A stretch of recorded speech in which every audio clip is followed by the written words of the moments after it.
ಆ ಸಂದರ್ಭದಲ್ಲೇ ಇನ್ನೂ ಇವ್ರಿಗಿಂತ ಹೆಚ್ಚಿನ ಗ್ಯಾರಂಟಿಗಳನ್ನ ಘೋಷಣೆ ಮಾಡಿಬಿಡ್ತೀವಿ.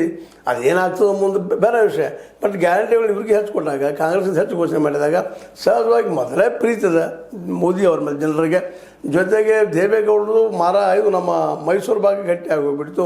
ಯಡಿಯೂರಪ್ಪನಿಂದ ಉತ್ತರ ಕರ್ನಾಟಕದ ಲಿಂಗಾಯತರು ಗಟ್ಟಿ ಆಗೋಗ್ಬಿಟ್ರು. ಮುಂದೆ ಅಧಿಕಾರಕ್ಕೆ ಒಕ್ಕಲ ಸಮುದಾಯನೂ ಇವ್ರಿಗೆ ಬೆಲ್ಲ ಇತ್ತು. ನಾವು ಗೆಲ್ತೀವಿ ಅನ್ನೋದು ಒಂದು ಸೂತ್ರ ಮಾಡ್ಕೊಂಡಿದ್ದಾರೆ ಮೋದಿ ಮತ್ತು ಶಾ, ಜೊತೆಗೆ ದೇವೇಗೌಡರು.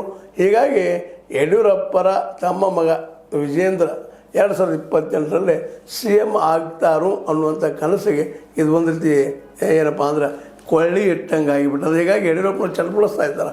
ಇದು ಆಗಬಾರ್ದಪ್ಪ, ಆದಷ್ಟು ಅವ್ರು ರಾಜ್ಯಸಭಾ ಕಳಿಸೋದು ಬೇಡ, ದೋಸ್ತಿ ಅಷ್ಟು ತಿಕ್ಕಾಗೋದು ಬೇಡ ಅಂತ ಅವ್ರು ಬಯಸ್ತಾ ಇದ್ದಾರೇನೋ.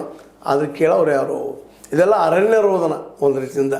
ಅದೇನೋ ನಡೀರಿ, ಇವತ್ತು ಮಾತ್ರ ನಮ್ಮ ರಾಜಕಾರಣದಲ್ಲಿ ಅತ್ಯಂತ ಬಲಿಷ್ಠರಾದಂಥ, ಅನುಭವಿ ಆದಂಥ, ಪ್ರತಿಯೊಂದು ಹೆಜ್ಜೆನ ಊದಿಡುತ್ತಿರುವಂಥ ಒಂದು ನೋಡ್ರಿ, ಕರ್ನಾಟಕದ ಒಂದು ಸಣ್ಣ ರಾಜ್ಯ, 28 MP ಗಳು, ಅದರಲ್ಲಿ ಒಂದು 15 ಆರಿಸಿ ಬಂದಿದ್ದರು ಜನತಾದಳದಿಂದ. ಅವ್ರ ಸಮಯ ಎಂಥದಪ್ಪ ಅಂದ್ರೆ ಇಡೀ ದೇಶದ ಪ್ರಧಾನಿ ಅವರು.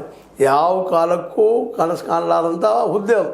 ಕನ್ನಡಿಗರು ಪ್ರಧಾನಿ ಆಗುವಂಥದ್ದು ಅದು ಆಗಿ ಹೋಗಿಬಿಟ್ರು. ಮೋಸ್ಟ್ಲಿ ಮುಂದಿನ ದಿನದಲ್ಲೇ ಕನ್ನಡಿಗರ MP ಅಂತ ಇದ್ದೇ ಇದ್ದಾರೆ, ಆದರೆ ಪ್ರಧಾನಿ ಆಗೋ ಮಟ್ಟಕ್ಕೆ ಬೆಳೀತಾರ ಅನ್ನೋದು ಒಂದು ರೀತಿ ಏನಪ್ಪ ಅಂದ್ರೆ ಹಗರಗನಸಂತ ಹೇಳಬೇಕಾಗ್ಯದ. ಅದೇನೋ ಆಗಲಿ, ಈ ಸಂದರ್ಭದಲ್ಲಿ ದೇವೇಗೌಡರು ಹಾಕಿದಂಥ ಈ ದಾಳ ನಮ್ಮ ಯಡಿಯೂರಪ್ಪರನ್ನ ವಿಧಿ ಒದ್ದಾಡೋಂಗೆ ಮಾಡಿ ಹೋಗಿಬಿಟ್ಟದ. ಮತ್ತು ಲೋಕಲ್ BJP ನಾಯಕರಿಗೆ ಇದು ನುಂಗಲಾರದಂಥದ್ದು, ಉಗುಳಲಾರದಂಥದ್ದು. ಯಾಕಂದ್ರೆ ಮೋದಿ ಶಾರನ್ನು ಮೀರಿ ಅವ್ರು ಎದುರು ಮಾತಾಡೋ ಶಕ್ತಿ ಯಾರಿಗೂ ಇಲ್ಲ. ಒಂದು ವೇಳೆ ಮಾತಾಡಿದ್ರು ಅದು ನಡೆದೂ ಇಲ್ಲ ಅನ್ನೋದು ಅವ್ರಿಗೂ ಗೊತ್ತದ. ಏನೋ ಆಗಲಿ, ಒಟ್ಟಲ್ಲೇ ಈಗ ನಮ್ಮ ದೇವೇಗೌಡರು ರಾಜ್ಯಸಭಾ ಸದಸ್ಯರಾಗುವಂಥ, ಅದು ಕರ್ನಾಟಕದಾಗುವಂಥ ನಿರ್ಧಾರ ಮಾಡಿದ್ರಿಂದಾಗಿ ನಮ್ಮ BJPಗರು ಒಂದು ರೀತಿಯಿಂದ ಏನಪ್ಪ ಅಂತಂದ್ರೆ ಅಸಂತುಷ್ಟರಾಗಿದ್ದಾರೆ. ಆದರೆ ಅದು ಏನೂ ಮಾಡಲಿಕ್ಕೆ ಸಾಧ್ಯ ಇಲ್ಲ. ಯಾಕಂದ್ರೆ ಹೈಕಮಾಂಡ್ ಮುಂದೆ BJPಯ ಹೈಕಮಾಂಡ್ ಯಾರಪ್ಪ? ಪ್ರಧಾನಮಂತ್ರಿ ಶಾ. ಅವ್ರ ವಿರುದ್ಧ ಹೋಗಿ ನಿಲ್ಲುವಂಥದ್ದು, ಅವ್ರ ವಿರುದ್ಧ ಹೋಗಿ ಮಾತಾಡೋದು ಶಕ್ತಿ ಯಾರಿಗಿದೆ? ಏನೋ ಆಗಲಿ, ಈ ರಾಜ್ಯಸಭಾ ಸದಸ್ಯ ಆದರೆ ಮುಷ್ಟಿ ಆಗ್ತಾರೆ.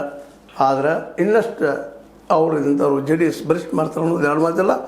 ಇದು ನಿಮಗೆ ಲೈಕ್ ಆಗಿರ್ಬೋದು. ಲೈಕ್ ಮಾಡಿ, ಶೇರ್ ಮಾಡಿ, ಕಾಮೆಂಟ್ ಮಾಡಿ, ಜೊತೆ ಸಬ್ಸ್ಕ್ರೈಬ್ ಮಾಡಿ. S16 ನ್ಯೂಸ್ ಆಗ್ತದೆ. ಚಿತ್ರಣ ಸತ್ಯ ಕೈಗಳು ವಂದನೆಗಳು.